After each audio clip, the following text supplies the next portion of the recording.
Hello everyone, आप सभी का फिर से स्वागत है।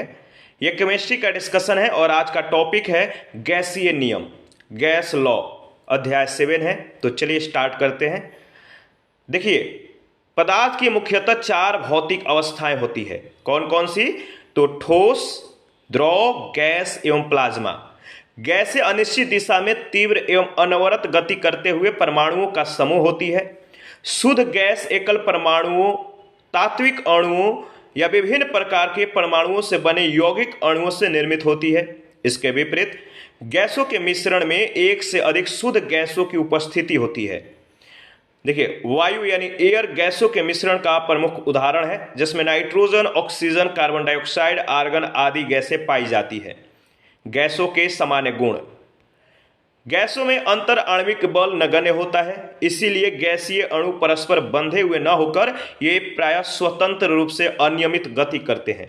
इस दौरान वे एक दूसरे से तथा जिस पात्र में गैस भरी जाती है उसकी आंतरिक सतह से ये टकराते रहते हैं। गैसों का कोई निश्चित आयतन या आकार नहीं होता है, याद रखिएगा।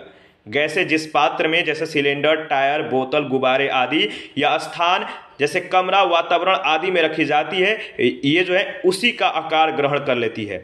ठोस या द्रव के तुलना में गैसों की समान मात्रा अत्यधिक स्थान ग्रहण करती है। गैस कणों के मध्य अंतर आणविक स्थान बहुत अधिक होने के कारण गैसें अत्यधिक होती हैं, संपीड्य होती हैं, यानी गैसों पर क्या बल लगाकर इन्हें दबाया जा सकता है। गैसों का गतिज आणविक सिद्धांत क्या है? इसे गैसों का अणुगति सिद्धांत भी कहा जाता है। इस सिद्धांत का प्रतिपादन 2 वैज्ञानिकों ने किया था। नाम याद रखिएगा, रुडोल्फ कॉलेजियस जर्मनी के, जेम्स क्लार्क मैक्सवेल ये स्कॉटलैंड के। देखिए, वैज्ञानिक अणुगति सिद्धांत की सहायता से गैसों के अणु एवं प्रकृति की व्याख्या करते हैं। तो याद रखिएगा, वैज्ञानिक अणुगति सिद्धांत की सहायता से गैसों के जो गुण हैं, गुण एवं प्रकृति की व्याख्या करते हैं। और इस सिद्धांत के द्वारा गैसों के संबंध में निम्नलिखित निष्कर्ष दिए गए। पहला है, गैसें अत्यंत सूक्ष्म कणों यानी परमाणु और अणु से निर्मित होती है, जो अनिश्चित दिशा में तीव्र गति करते हैं। गैसीय कणों के मध्य अत्यंत कम आकर्षण बल कार्य करता है, इसीलिए इसे नगण्य माना जा सकता है। गैसीय कणों के आकार के तुलना में उनके मध्य अधिक स्थान होता है, इसीलिए गैसों के आयतन के तुलना में उनके कणों का आयतन कम होता है। गैसीय कण सरल रेखीय गति करते हैं तथा अन्य गैसीय कणों एवं पात्र की आंतरिक सतह से टकराते हैं। इस कारण दाब उत्पन्न होता है। पात्र की सतह के प्रति इकाई क्षेत्रफल पर गैस कणों के द्वारा लगाया गया बल गैस का दाब कहलाता है। पांचवा है, गैसीय अणु की औसत गतिज ऊर्जा एवरेज काइनेटिक एनर्जी उसके परम ताप के समानुपाती होती है। गैसीय गुणों का निर्धारण, इसके बारे में डिस्कस कर लेते हैं। सभी गैसें कुछ समान गुण प्रदर्शित करती है, जिसका निर्धारण निम्नलिखित भौतिक दशाओं के आधार पर किया जाता है। पहला है दाब, ठीक है, ताप, आयतन, मात्रा, ठीक है। देखिए, किसी गैस के संबंध में उपयुक्त 4 मापों की गणना एवं उनके अंतर संबंधों के आधार पर उस गैस की सामान्य प्रकृति एवं किसी विशेष स्थिति में उसके द्वारा प्रदर्शित किए जाने वाले व्यवहार का अध्ययन किया जाता है। तो 4 मापों की गणना एवं उनके अंतर संबंधों के आधार पर गैस की सामान्य प्रकृति, किसी विशेष स्थिति में उसके द्वारा प्रदर्शित किए जाने वाले व्यवहार, इन सभी का अध्ययन किया जाता है। गैसों की प्रकृति एवं व्यवहार के अध्ययन के लिए वैज्ञानिकों के द्वारा विभिन्न प्रयोगों के आधार पर अनेक सर्वमान्य नियम प्रतिपादित किए गए हैं, जिन्हें गैसीय नियम कहा जाता है। प्रमुख गैसीय नियम निम्नवत हैं, ठीक है। यहाँ पे आप देख सकते हैं, जो गैसीय नियम पहला है वो है आपका बायल का नियम। किसका? बायल का नियम, चार्ल्स का नियम, गे-लुसैक का नियम। ये सभी गैसीय नियम इन्हीं के द्वारा जो कह सकते हैं कि नियम दिया गया है, प्रमुख गैसीय नियम है। इसके बाद अवोगाद्रो का नियम है, और लास्ट क्या है, लास्ट में है आदर्श गैस नियम और डाल्टन का नियम, ठीक है। तो इन सभी के बारे में बारी बारी से हम लोग डिस्कस करेंगे। सबसे पहले हम लोग बायल का जो गैसीय नियम है इसके बारे में डिस्कस करेंगे। बायल का नियम, इस जो बायल का नियम है, इस नियम का प्रतिपादन 1662 ईस्वी में वैज्ञानिक रॉबर्ट बायल ने किया था और इस नियम के माध्यम से बायल ने गैसों के दाब एवं आयतन के मध्य संबंध स्थापित किया था। और इस नियम के अनुसार अगर बात करें तो स्थिर ताप पर गैसों की निश्चित मात्रा का दाब उसके आयतन के व्युत्क्रमानुपाती होता है। ठीक है, तो इस नियम के अनुसार स्थिर ताप पर गैसों की निश्चित मात्रा का दाब उसके आयतन के व्युत्क्रमानुपाती होती है। याद रखिएगा, जैसे यहाँ पर आप देख सकते हैं जो प्रेशर है वो 1/v मतलब कि इसके व्युत्क्रमानुपाती है किसके, आयतन के। और स्थिर ताप एवं निश्चित मात्रा पर जो है ये दिया गया है P बराबर K1 इंटू 1/v, जहां K1 क्या है, समानुपाती नियतांक है, या P1 V1 बराबर P2 V2। तो याद रखिएगा यहाँ पे एक लाइन जो है आपको समझना है, कह रहा है कि यह जो नियम है, इस नियम के अनुसार स्थिर ताप पर गैसों की निश्चित मात्रा का दाब उसके आयतन के व्युत्क्रमानुपाती होता है। यानी यदि स्थिर ताप पर गैस की निश्चित मात्रा पर आरोपित दाब में वृद्धि की जाए तो उसके आयतन में कमी आती है। तो जो संबंध है इसको याद रखिएगा। बायल के नियम के जो निष्कर्ष हैं इसको भी ध्यान में रखना है। पहला जो निष्कर्ष है, यदि स्थिर ताप पर गैस के दाब में दोगुना वृद्धि कर दी जाए तो उसका आयतन घटकर आधा हो जाएगा। दूसरा जो है, गैसों पर दाब लगाने से उसके अणु परस्पर समीप आते हैं और परिणामतः उनके आयतन में कमी आती है। दूसरे शब्दों में अगर बात करें तो गैसों पर आरोपित दाब उनके घनत्व के समानुपाती होता है। चार्ल्स का नियम क्या है? इस नियम का प्रतिपादन 1787 ईस्वी में जैक्स चार्ल्स ने गर्म हवा के गुब्बारों के अध्ययन के द्वारा किया था। चार्ल्स का नियम गैसों के संदर्भ में तापमान और आयतन के परस्पर संबंधों को परिभाषित करता है। किस किस को? तापमान और आयतन के परस्पर संबंधों को। और इस नियम के अनुसार अगर बात करें तो स्थिर दाब पर गैस की निश्चित मात्रा का आयतन उसके ताप के समानुपाती होता है। यानी यदि किसी गैस के दाब एवं उसकी मात्रा में कोई परिवर्तन किए बिना उसके आयतन में उसके टेम्परेचर में, तापमान में वृद्धि की जाए तो उसके आयतन में भी वृद्धि हो जाएगी। और इसके विपरीत यदि तापमान में कमी की जाए तो उसके आयतन में भी क्या हो जाएगा? कमी हो जाएगी। रोटी एवं ब्रेड को सेकने पर उसका फूल जाना इसका प्रमुख उदाहरण है। यहाँ पे संबंध दिया गया है, याद रखिएगा, भी समानुपाती टी पी, जो देखिए स्थिर दाब P पर जो है V/T बराबर K नियतांक और V1/T1 बराबर V2/T2। तो इसको याद रखिएगा। ठीक है, चार्ल्स ने अपने प्रयोगों के आधार पर निष्कर्ष निकाला कि तापमान में, टेम्परेचर में 1 डिग्री की वृद्धि होने से वास्तविक आयतन में 1/27,315 गुना वृद्धि होती है। इसको याद रखिएगा। ठीक है, और देखिए आगे बढ़ते हैं। नेक्स्ट है, अच्छा, इसका जो परम ताप पैमाना है इसके बारे में, एब्सोल्यूट टेम्परेचर जो स्केल है इसके बारे में थोड़ा डिस्कस कर लेते हैं। तापमान का पैमाना जिसमें ताप का मापन परम शून्य के सापेक्ष किया जाता है, परम ताप पैमाना कहलाता है। मुख्यतः केल्विन पैमाने को परम ताप पैमाने के रूप में प्रयोग किया जाता है, जिसमें ताप की माप के साथ डिग्री का प्रयोग नहीं किया जाता है। इसे केल्विन से प्रदर्शित किया जाता है। ठीक है, परम ताप पैमाने पर कुछ सामान्य तापों के मान निम्नवत हैं। -273.15 डिग्री सेंटीग्रेड बराबर 0 के परम शून्य ताप, और 0 डिग्री सेंटीग्रेड बराबर 273.15 केल्विन। ठीक है, के यानी केल्विन। 25 डिग्री सेंटीग्रेड बराबर 298.15 केल्विन कमरे का तापमान, और 100 डिग्री सेंटीग्रेड बराबर 373.15 केल्विन परम शून्य वह ताप है जिस पर गैसों का आयतन शून्य होता है। यह एक काल्पनिक स्थिति है। नेक्स्ट, गे-लुसैक का नियम क्या है? गे-लुसैक का नियम, इसके बारे में डिस्कस कर लेते हैं। इस नियम का प्रतिपादन फ्रांसीसी रसायन वैज्ञानिक जोसेफ लुइस गे-लुसैक ने 1802 ईस्वी में किया था। गे-लुसैक का नियम गैसों के संदर्भ में तापमान एवं दाब के अंतर संबंधों को परिभाषित करता है, और इस नियम के अनुसार नियत आयतन पर गैस की एक निश्चित मात्रा का दाब उसके परम ताप के समानुपाती होता है। P समानुपाती T नियत आयतन पर P बटा T बराबर के नियतांक और P1 बटा T1 बराबर P2 बटा T2 होगा। संबंध याद रखिएगा। देखिए, इस गणना में ताप के मापन के लिए केल्विन पैमाने का जो है प्रयोग किया जाता है। गेल-लुसैक नियम को प्रदर्शित करने वाले जो आरेख हैं, इसको एक बार आप जो है एनालिसिस कर लीजिएगा। दाब एवं ताप का जो संबंध है यहाँ पे प्रदर्शित किया गया है। तो गेल-लुसैक नियम को प्रदर्शित करने वाला आरेख सम आयतनिक कहलाता है, क्योंकि दाब और ताप के परिवर्तन के साथ आयतन स्थिर रहता है। ठीक है। अवोगाद्रो का नियम क्या है? अवोगाद्रो का नियम 1811 ईस्वी में अमीडो अवोगाद्रो ये इटली के निवासी थे।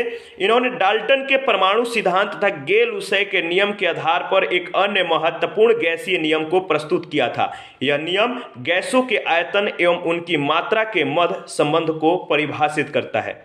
ठीक है, याद रखिएगा। अवोगाद्रो के नियम के अनुसार अगर बात करें तो सामान्य ताप एवं दाब पर सभी गैसों के एक समान आयतन में उपस्थित अणुओं की संख्या समान होती है। यानी ताप एवं दाब की अपरिवर्तित स्थितियों में किसी भी गैस का आयतन उस गैस के अणुओं की संख्या का समानुपाती होता है।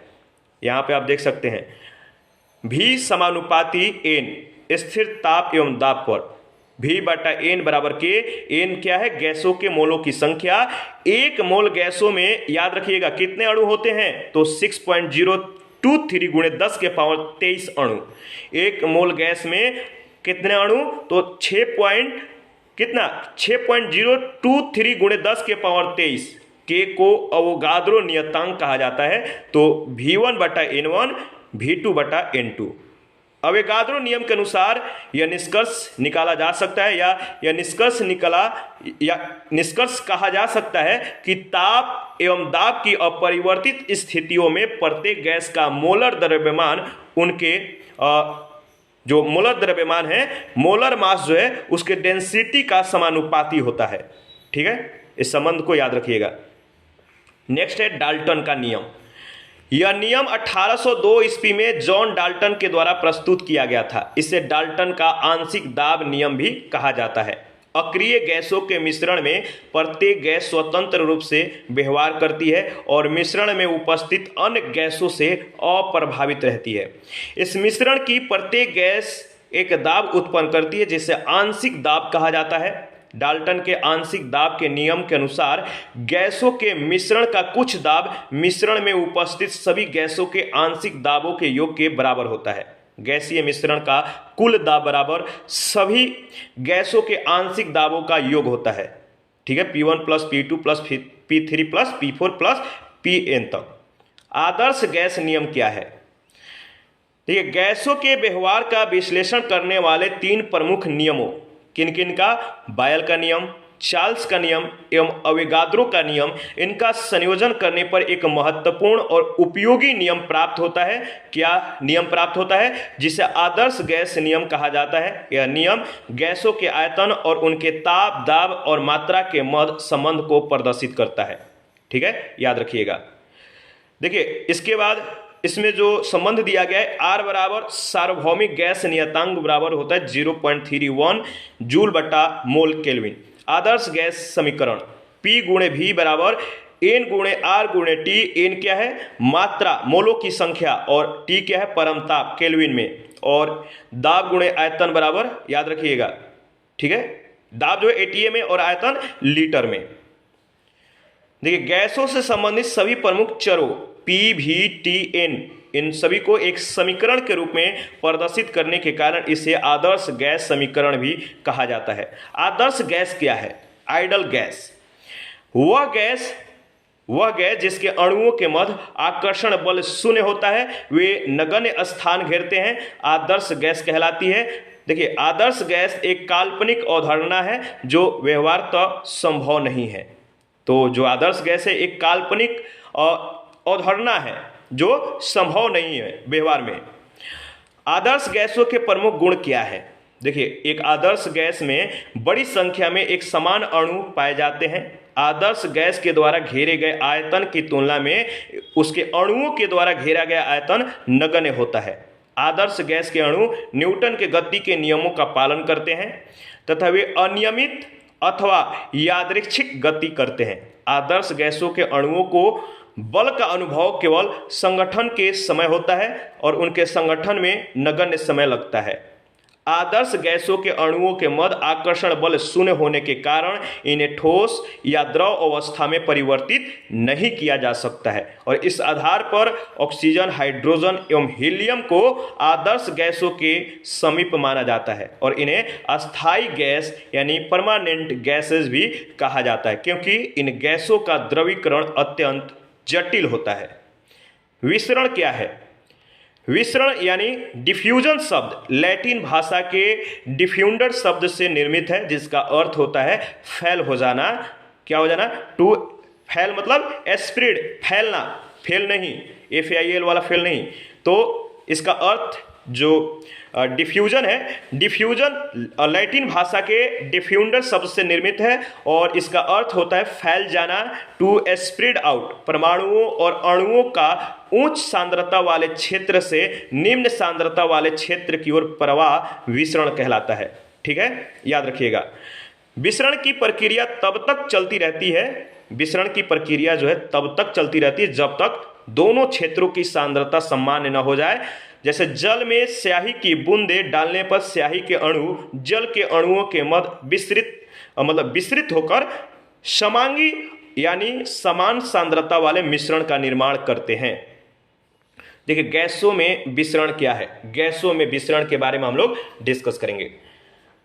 विभिन्न गैसों के अणुओं के द्वारा स्वतः मिश्रित होने की प्रक्रिया गैसों का विसरण कहलाती है। विसरण के परिणाम स्वरूप एक समान सांद्रता वाले गैसीय मिश्रण का निर्माण होता है। विसरण दर जो है इकाई समय में विसरित गैस के आयतन को विसरण दर कहा जाता है। ठीक है, इसे जो है याद रखिएगा, इसे किसी क्षेत्र से होकर विस्तृत होने वाली गैसों की मात्रा और इसमें लगने वाले समय के संदर्भ में निम्नवत प्रदर्शित किया जा सकता है। विसरण दर बराबर होता है किसी क्षेत्र से विसरित होने वाली गैस की मात्रा बटा इकाई समय। ग्राहम का विसरण नियम क्या है? 1848 ईस्वी में थॉमस ग्राहम, ये स्कॉटलैंड के हैं, इन्होंने गैसों के विसरण से संबंधित एक नियम को प्रस्तुत किया था, जिसके अनुसार समान ताप एवं दाब पर गैसों के विसरण की दरें जो हैं उन गैसों के घनत्व के वर्गमूल के व्युत्क्रमानुपाती होता है। संबंध यहाँ पे आप देख सकते हैं। आर जो होता है 1/√D व्युत्क्रमानुपाती।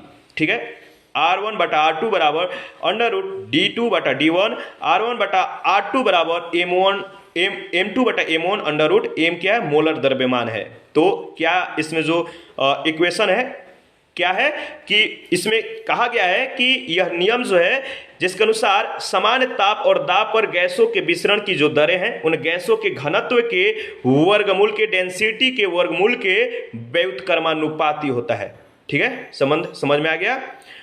और इस टॉपिक से रिलेटेड पहला जो प्रश्न पूछा गया है, निम्नलिखित में से कौन सा गैस का भौतिक गुण है? निम्नलिखित में से कौन सा गैस का भौतिक गुण है बताइए? तो तरलता, संपीड्यता, निम्न घनत्व, ये सभी सही जवाब हो जाएगा, ये सभी डी ऑप्शन। सेकंड प्रश्न है, वह कौन सा गैसीय नियम स्थिर ताप पर गैस के दाब एवं आयतन के मध्य संबंध को प्रदर्शित करता है? तो बायल का नियम। चार्ल्स का नियम गैसों के किन दो गुणों के मध्य संबंध स्थापित करता है? तो आयतन एवं ताप। सी ऑप्शन इसका करेक्ट ऑप्शन हो जाएगा। 4 नंबर है, स्थिर आयतन पर किसी निश्चित मात्रा वाली गैस का दाब उसके परम ताप के समानुपाती होता है। यह कथन किस गैसीय नियम के द्वारा व्यक्त किया गया है? बताइए, यह नियम जो है किस, यह कथन जो है किस गैसीय नियम के द्वारा व्यक्त किया गया है? तो इसका सही जवाब हो जाएगा 4 का गे-लुसैक का नियम। ठीक है, याद रखिएगा गे-लुसैक का नियम, इसके बारे में हम लोगों ने डिस्कस किया था। प्रश्न संख्या 5 है, ताप और दाब की समान स्थितियों में समान आयतन वाली गैसों में अणुओं की संख्या समान होती है। यह कथन किस गैसीय नियम को प्रदर्शित करता है? तो अवोगाद्रो का नियम। रोटी तथा गर्म गैस के गुब्बारों का फूलना किस गैसीय नियम का या किस गैसीय नियम को व्यवहार रूप में दर्शाते हैं? रोटी तथा गर्म गैस के गुब्बारों का फूलना किस गैसीय नियम को व्यवहार रूप में दर्शाते हैं? तो इसका सही जवाब हो जाएगा, याद रखिएगा, चार्ल्स का नियम, बी ऑप्शन। 7 नंबर, आदर्श गैस से जो आइडियल गैसेज हैं, आदर्श गैसें गैसीय नियमों का किस सीमा तक पालन करती है? तो पूर्णतः पालन करती है। 8 नंबर है, बायल, चार्ल्स एवं अवोगाद्रो के द्वारा प्रतिपादित गैसीय नियम का संयुक्त रूप क्या कहलाता है? बायल, चार्ल्स एवं अवोगाद्रो के द्वारा प्रतिपादित गैसीय नियमों का संयुक्त रूप आदर्श गैस नियम कहलाता है। सी ऑप्शन बिल्कुल करेक्ट ऑप्शन है। 9 नंबर है, गैसों के अणुगति सिद्धांत के आधार पर निम्नलिखित में से असत्य कथन की पहचान कीजिए। अणुगति सिद्धांत के आधार पर निम्नलिखित में से असत्य कथन की पहचान कीजिए। ऑप्शन बी इसका सही जवाब हो जाएगा, गैसीय अणुओं के मध्य सशक्त आकर्षण बल कार्य करता है, जो कि गलत है। सशक्त नहीं, फैले मतलब कि अशक्त, मतलब कि पूरा जटिल नहीं होते हैं, ढीले ढाले होते हैं, गैपिंग होता है इन अणुओं के मतलब कि मध्य में जो संबंध होता है ढीला ढाला होता है। और 10 नंबर है, स्थिर दाब पर किसी गैस के ताप में वृद्धि करने पर उसके आयतन पर क्या प्रभाव पड़ेगा? किसी गैस के ताप में वृद्धि करने पर उसके आयतन पर क्या प्रभाव पड़ेगा? तो उसके आयतन क्या होगा, इसमें वृद्धि होगा, आयतन बढ़ेगा। तो ए ऑप्शन बिल्कुल करेक्ट ऑप्शन है। इसी के साथ आज का सेशन समाप्त करते हैं। नेक्स्ट सेशन में तत्वों का आवर्ती वर्गीकरण के बारे में हम लोग डिस्कस करेंगे।